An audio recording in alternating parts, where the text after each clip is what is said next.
તો આગળ વાત કરીશું મહત્વપૂર્ણ સમાચારની વાત કરવામાં આવે તો જ્યારે સૌથી મહત્વપૂર્ણ સમાચાર ડભોઈ પંથકમાં ધોધમાર વરસાદ શરૂ, ભારે પવન સાથે વરસાદ, નર્મદા ડેમના સપાટીમાં વધારો, ગત રાત્રે 2.95 લાખ ક્યુસેક પાણી છોડાયું, ડભોઈના 7 અને સિનોરના 8 ગામોને એલર્ટ જાહેર કરાયા, મામલતદારે તલાટી કમ મંત્રીઓને ગામમાં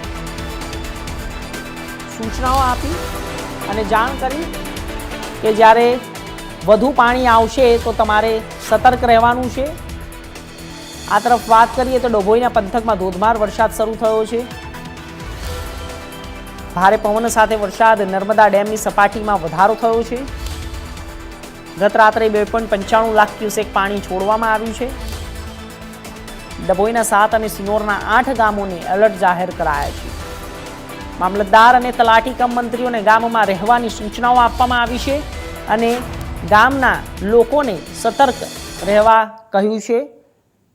જ્યારે પાણીનું વહેણ વધે છે ત્યારે તે ગામમાં ઘૂસે છે અને તે ગામની સાથે અનેક લોકો જનજીવનને પણ નુકસાન પહોંચાડે છે। તો આ સાથે જ પાણીનું જે વહેણ છે તે ગામમાં પણ આવવાની શક્યતા છે, એટલે એલર્ટ પણ જાહેર કરવામાં આવ્યું છે ડભોઈ પંથકમાં।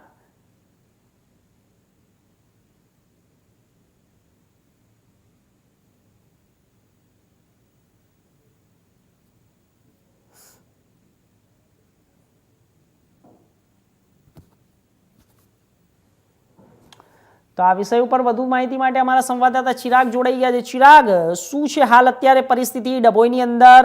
જે પાણી છોડવામાં આવ્યું છે તે પાણીની અસર આસપાસના કોઈ વિસ્તારોમાં થાય એવી છે અને તંત્ર દ્વારા અત્યારે શું હાલ જે સુવિધા મૂકવામાં આવી છે? છેલ્લા 4 દિવસના વિરામ બાદ ગત રોજ ફરી ધોધમાર વરસાદ શરૂ થતા ઠેર ઠેર પાણી ભરાયું છે। આ સાથે જ નર્મદા ડેમમાં ઉપરવાસમાં પાણીની આવક વધતા નર્મદા ડેમમાંથી ગત રાત્રિના રોજ આશરે 3 લાખ ક્યુસેક જેટલું પાણી છોડવામાં આવ્યું હતું, જે પાણી છોડવાના કારણે ડભોઈ તાલુકા તથા સિનોર તાલુકાના 8 જેટલા ગામોને એલર્ટ કરવામાં આવ્યા હતા।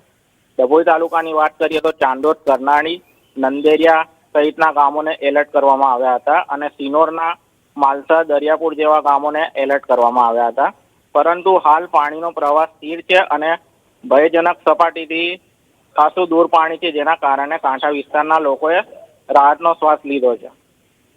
જી ચિરાગ, તો અત્યારે હાલ જે આ પાણી 3 લાખ ક્યુસેક છોડવામાં આવ્યું છે તો પાણીનું અસર આસપાસના વિસ્તારોમાં થશે કે શું?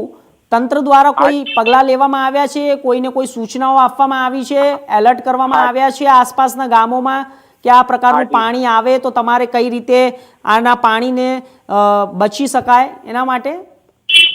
જી, જ્યારે પાણી છોડવામાં આવે છે ત્યારે નર્મદા નિગમ તરફથી અગાઉથી આ અંગે જાણકારી દેવામાં આવે છે, જે બાદ મામલતદાર દ્વારા જે તે ગામોના તલાટી તથા મંત્રીઓને ગામમાં રહેવાની તાત્કાલિક ધોરણે સૂચના આપી દેવામાં આવે છે અને જો પાણીનું સ્તર વધે તો જરૂરી પગલાં લેવાની પણ સૂચના અગાઉથી આપી દેવામાં આવે છે।